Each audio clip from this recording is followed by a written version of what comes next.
চাঁদা নিলে পুরস্কার, ধরা পড়লে বহিষ্কার, ভাইরাল হলে গ্রেফতার।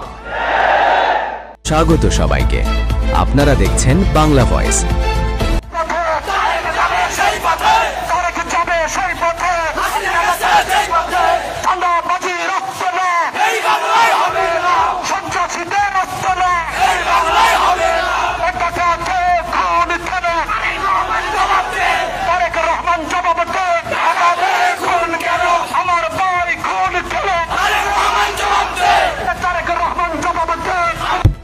কি ভেবেছেন বাংলাদেশের মানুষ বোকা?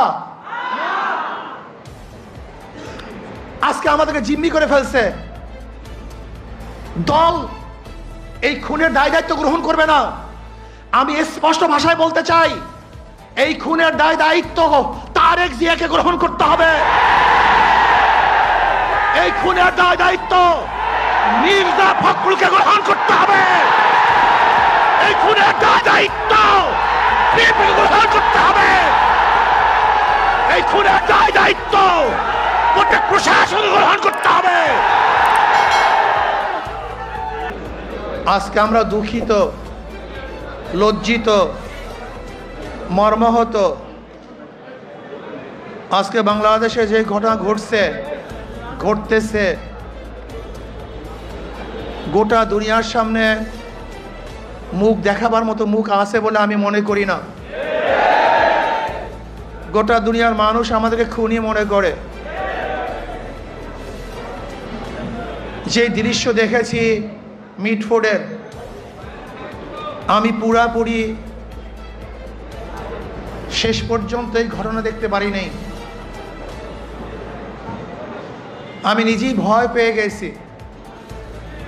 এ কেমন এক অবস্থা, কেমন এক বর্বরতা! জাহিল যুগকেও ফেল করেছে। মানুষ এত নিষ্ঠুর কিভাবে হয়? মানুষ তো এইভাবে কুকুরকেও মারতে পারে না।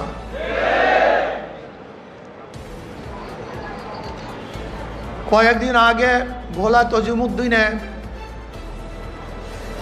স্বামীকে বেঁধে রেখে গণহারে তার স্ত্রীকে ধর্ষণ করেছে। বগুড়ায় মেয়ে বিবাহ দিবে না, শুধু এতটুকুর জন্য তার বাবাকে হত্যা করেছে। আজকে চাঁদা না দেওয়ার কারণে মার সামনের থেকে যুবককে তুলে এনে হত্যা করা হচ্ছে। আজকে বাংলাদেশের অবস্থাটা কি? মানুষ কেন রাজনীতি করে? রাজনীতি করা উচিত ছিল, উদ্দেশ্য ছিল মানুষকে শান্তি দেয়া, মানুষকে মুক্তি দেয়া, মানুষের নিরাপত্তা প্রদান করা, মানুষের সাহায্য সহযোগিতা করা। অথচ আমরা রাজনীতি নামে কি করতেছি? খুন, ধর্ষণ,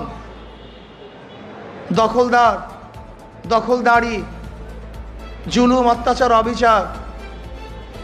এমন কোনো হীন খারাপ কাজ নাই যে আমরা করছি না রাজনীতির নামে। আমরা কি দেখি?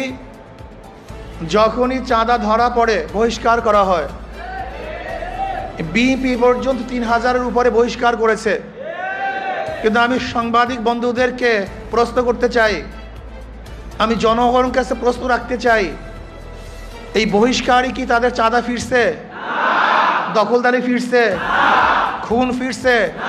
তার মানে বহিষ্কার কিছু না, আইওয়াশ, লোক দেখানো এক নিয়ম।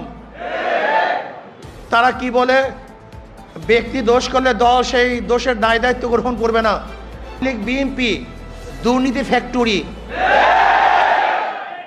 খুনের ফ্যাক্টরি। ওরা ধর্ষক হয়েছে, ওরা চাঁদাবাজ হয়েছে। এই দলগুলি এমন এক ফ্যাক্টরি, যদি ফেরেশতাও সেখানে ঢুকে আজাজিল হয়ে বের হবে। সৎ মানুষগুলি ঢুকলে চোর হয়ে বের হবে। যাদের হাতে রক্ত ছিল না, বিএনপি করার পরে তাদের হাতের মধ্যে রক্তে রঞ্জিত হবে। যারা কোনো মেয়েদের দিকে তাকাতো না, এই দলগুলি করার পরে তারাই ধর্ষক হবে, জালেম হবে, অত্যাচারী হবে। তারাই টাকা পাচার করবে। এমন কোনো জায়গা নাই যেখানে চুরি হচ্ছে না, ডাকাতি হচ্ছে না, দখলদারি হচ্ছে না, চাঁদাবাজি হচ্ছে না। এই বরিশালের এমন কোনো স্থান দেখাতে পারবেন না যেখানে চাঁদাবাজি নাই। আমরা যা দেখছি চাঁদাবাজি যেগুলি আসছে, আপনারা জানেন মিটফুটে খুন হয়েছিল বুধবার, কিন্তু আপনারা যে সাংবাদিক, আমরা দুঃখিত, লজ্জিত। সবার বিবেক মরে গেছে। বাংলাদেশের বিবেক বলতে কিচ্ছু নাই। বুধবার এই ঘটনা ঘটছে, কোন সাংবাদিক এই ঘটনা প্রকাশ করতে পারে নাই, অথচ সবার মাঝে এই ঘটনা ঘটেছিল। নাই একজন বাংলাদেশের সাংবাদিক এই ঘটনা প্রকাশ করার মতো, নাই একজন পুলিশ কেস গ্রহণ করার মতো। আজকে এই মামলার যে বাদী, একজন মহিলা, তার সন্তান এখানে এসছে। এই যে তার সন্তান, সোহাগ মামলার এই বাদীর ছেলে, তার নিজের মুখে শুনেন মামলা দেওয়া হয়েছিল, কিন্তু পুলিশ মামলা গ্রহণ করে নাই। পুলিশ তার মামলা গ্রহণ করে নাই। আজকে পুলিশ ভিন্ন খাতে এই মামলাকে নেওয়ার জন্য ষড়যন্ত্র শুরু করছে।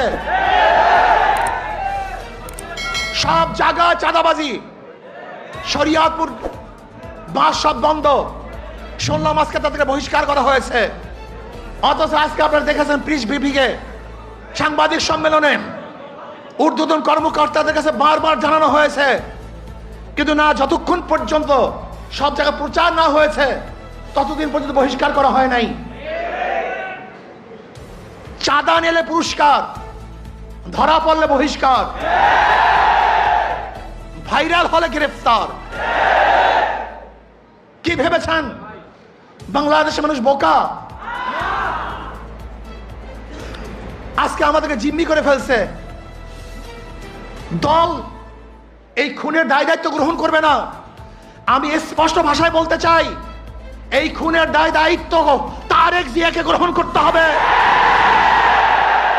এই খুনের দায় দায়িত্ব মির্জা ফখরুলকে গ্রহণ করতে হবে। এই খুনের দায় দায়িত্ব বিএনপিকে গ্রহণ করতে হবে। এই খুনের দায় দায়িত্ব প্রত্যেক প্রশাসনকে গ্রহণ করতে হবে।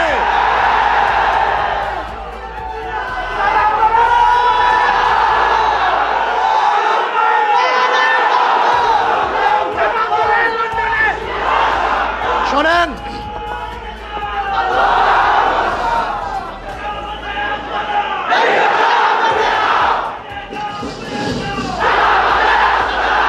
আমি মনে করি অবৈধ সন্তান জন্ম হওয়ার আগে তার মৃত্যু কামনা করে। আজকে বিএনপি ক্ষমতা যাওয়ার আগে তার পতন কামনা করে বাংলাদেশের মানুষ চায় না এই চাঁদাবাজ, দখলদার, খুনি, ধর্ষক, জালেমের গোষ্ঠী বাংলাদেশের মাস্তারে বসুক। বাংলাদেশের একজন মানুষ চায় না। আমি ঘুমাতে পারি নাই, ওই দৃশ্য দেখ, আল্লাহর কসম, আমি শুধু ওই দৃশ্যই আমার চোখের সামনে ভাসছিল। আমি বিশ্বাস করতে পারি নাই মানুষ শুধু জালেম কিভাবে হয়, এত অত্যাচার কিভাবে হয়। জালেমের গোষ্ঠী, খুনির গোষ্ঠী। শোনো, এক আবু সাইদের হত্যায় আওয়ামী লীগের মসনাদকে ধ্বংস করে ফেলেছে। লিখে রাখো, 100 হত্যায় বিএনপির মসনাদ তসনাদ হয়ে গেছে।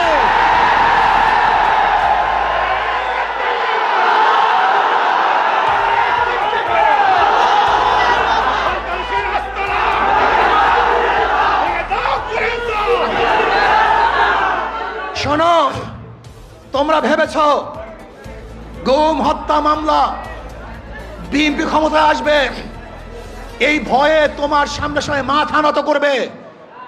শিয়াল মাথা নত করতে পারে, ইঁদুর তোমার সামনে মাথা নত করতে পারে, লুভিরা তোমার সামনে মাথা নত করতে পারে, দুর্নীতিবাজরা তোমার পায়ের মধ্যে তৈল মাধ্যম করতে পারে।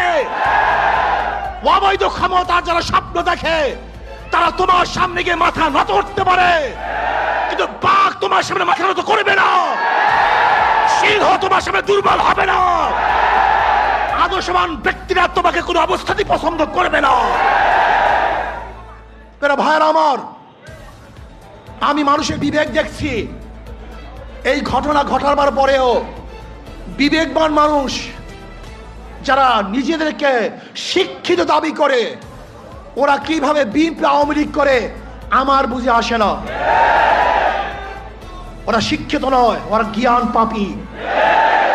জ্ঞান পাপী ছাড়া এই দুর্নীতিবাজ ধর্ষক খুনিদের সাথে কোন মানুষের সম্পর্ক থাকতে পারে না। জুলুম মুক্ত দেশ করতে হবে, চাঁদা মুক্ত দেশ করতে হবে, সন্ত্রাস মুক্ত দেশ চাই। যে দেশের মধ্যে সন্ত্রাস থাকবে না, চাঁদাবাজি থাকবে না, জুলুম থাকবে না, অত্যাচার থাকবে না, অবিচার থাকবে না, আমার মেয়েরা ধর্ষিত হবে না, চাঁদা দিয়ে কার ব্যবসা করতে হবে না। এরকম দেশের জন্য চেষ্টা করো, সাধনা করো। ইনশাআল্লাহ ইসলামী আন্দোলন বাংলাদেশ পারবে এই দেশকে একদিন শান্তি দিতে, মুক্তি দিতে। আলহামদুলিল্লাহ ইসলামী দলগুলো ঐক্য হচ্ছে। আশা করি ইনশাআল্লাহ যদি ইসলামের নামে একটা বাক্স আমরা দিতে পারি, তাহলে বেঈমানরা বুঝবে, খুনিরা বুঝবে, ধর্ষকরা বুঝবে, চাঁদাবাজরা বুঝবে কত ধানে কত চাল। বারবার ঘুঘু তুমি খেয়ে যাও ধান, এবার ঘুঘু তোমার যাবে যে প্রাণ। বারবার বাংলাদেশের মানুষকে ধোঁকা দিয়েছ, 9-6 বুঝিয়ে ভোট গ্রহণ করেছ। এবার বাংলাদেশ সচেতন হয়েছে, কোন চাঁদাবাজদেরকে আর মানুষ ভোট দিবে না। যারা বিগত দিনে দুর্নীতিতে 5 বার চ্যাম্পিয়নশিপ লাভ করেছে, যারা অবৈধ নির্বাচন উপহার দিয়েছে, যারা চাঁদাবাজি করার কারণে দেশ থেকে মানুষ বিতাড়িত করেছে, দ্বিতীয়বার তাদেরকে মানুষ আর ভোট দিবে না ইনশাআল্লাহ। চাঁদাবাজের বিরুদ্ধে ঐক্য হবে তো ইনশাআল্লাহ। চাঁদাবাজের বিরুদ্ধে সবাই ঐক্য আসি তো ইনশাআল্লাহ। যখন যেই সময় ডাক দেওয়া হবে চাঁদাবাজির বিরুদ্ধে আমরা ঝাঁপিয়ে পড়বো ইনশাআল্লাহ। আল্লাহ আমাদের সবাইকে কবুল করে নেন। ভিডিওটি পুরো দেখার জন্য আপনাকে ধন্যবাদ। চ্যানেলটি সাবস্ক্রাইব ও লাইক, কমেন্টস, শেয়ার করে পাশে থাকুন।